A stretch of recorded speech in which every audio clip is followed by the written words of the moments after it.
Hey YouTube, yeah, so it's Wednesday, so Tele Tuesday time. Yeah, I've been trying to wire this thing.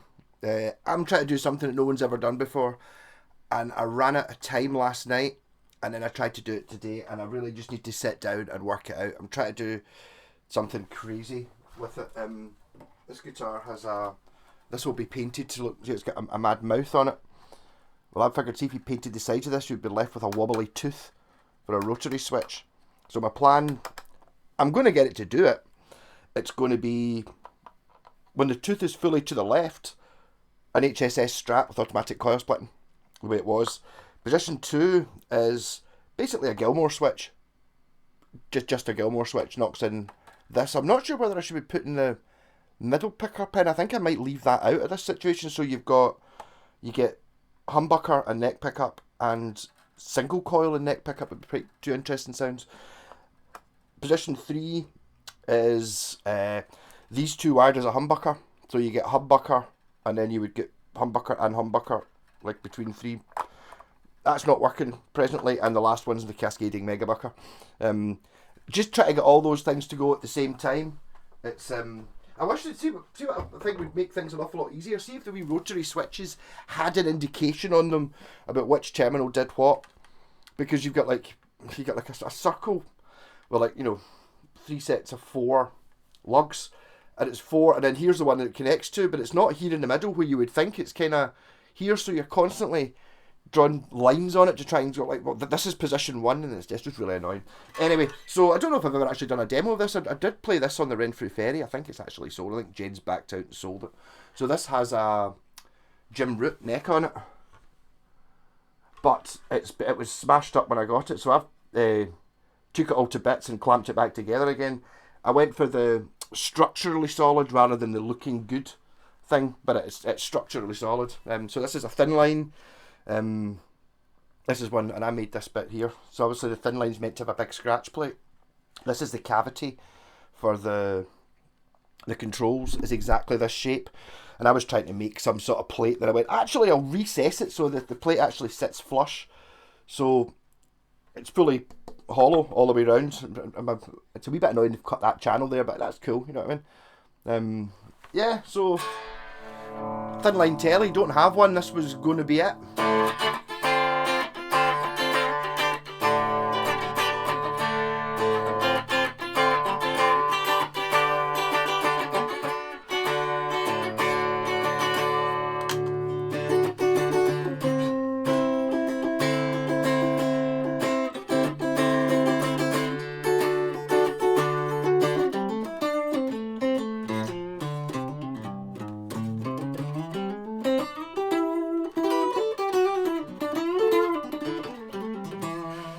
So I have, the reason I've got this home is I was pinching the tuners off it because I didn't have any tuners at the time, and because this was not getting sold, honestly, I don't know, we're keeping that one.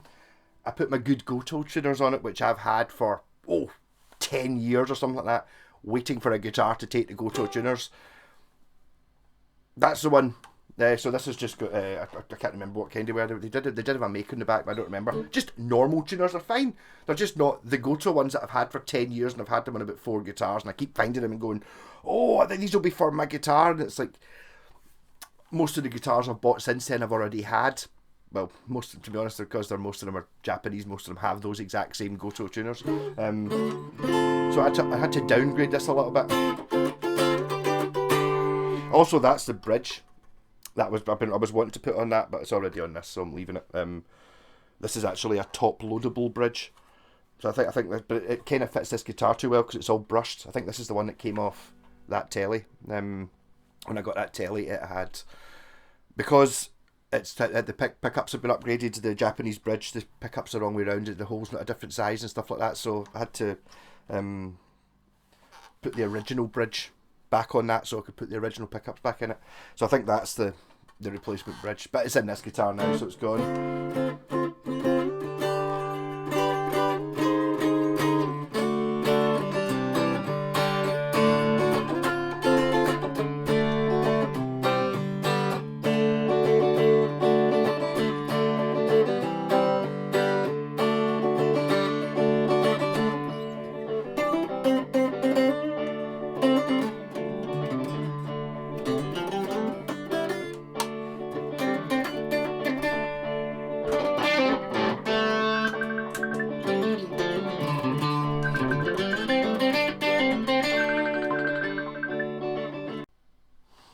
No, that was Jen phoning. That's where I'm going this afternoon.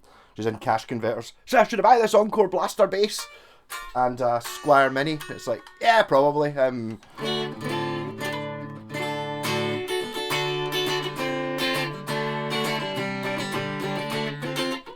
That means she's not away yet, so I might actually have another wee blast at that. I wanted to take that over. I've been trying to do it. It's just I keep doing other things to get through first. Yeah, but this has been gigged on the Renfrew Ferry, as I said.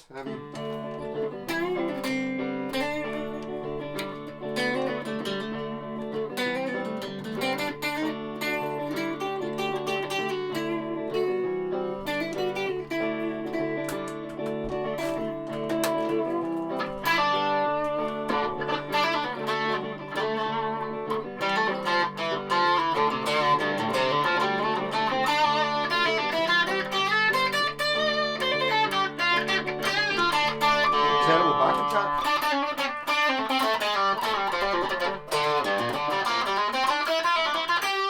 Plays really well.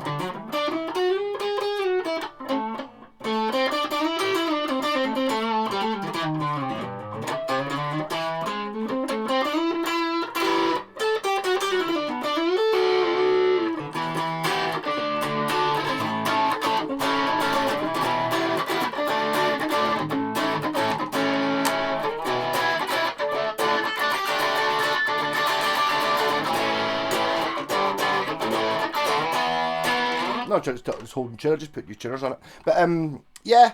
So this is the one that was painted on the plane on the way back from New York. This was all, well, I'd say half done on the plane, and I was sitting there. Jen was sitting next to me with the Posca pens because we didn't actually have enough weight. In fact, thinking about it, because it's a thin line, it's quite weighty. We should probably have painted a different body, but we didn't have enough luggage allowance to bring back any more stuff. So the last guitar body didn't fit in the cases. We brought back 9 guitars or something like that between us. So this had to go on the plane, and I was like, okay, that can go in my hand luggage. So it was like, oh, could you maybe just paint it on the plane? Oh. So paint it on the plane, and about an hour in or something like that. So like, I'm wet. Why is my arm wet? I looked down, it was yellow, and Jen was sitting there like that with a Posca pen going, exploded! And it was all over her face, and you're like that. Yeah, it did. Something to do with the pressure. These pens must, you have to kind of shake them to get the paint in them working, and I think when you shake them, they just explode when you're at 30,000 feet. So this one has a bit of history. I'm kind of sad to see it go, to be honest. I thought this was getting kept. That was because Jen said she was keeping it, I didn't claim it.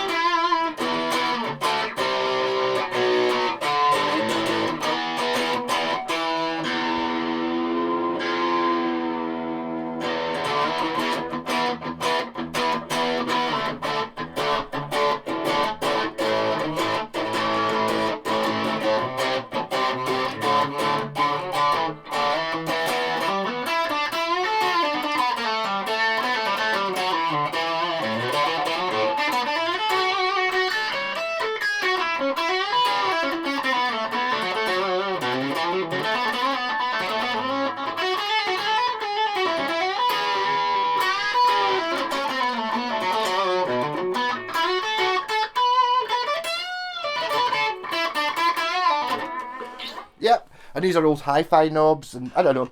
I just think this is one of the best looking guitars Jen's ever done.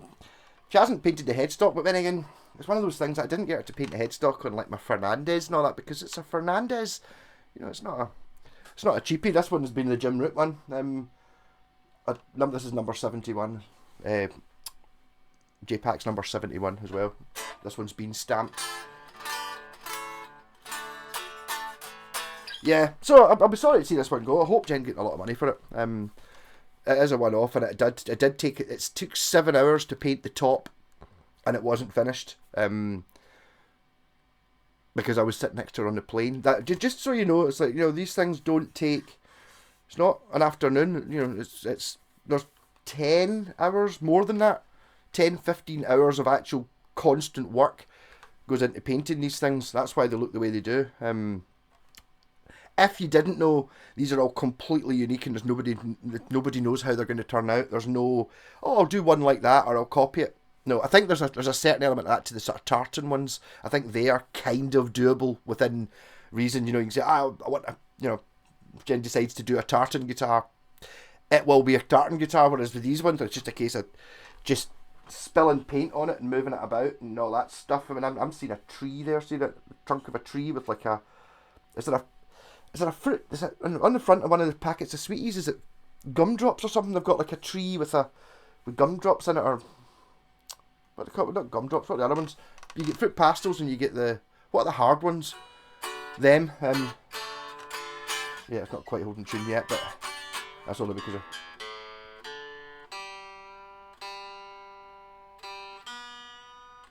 That was that one.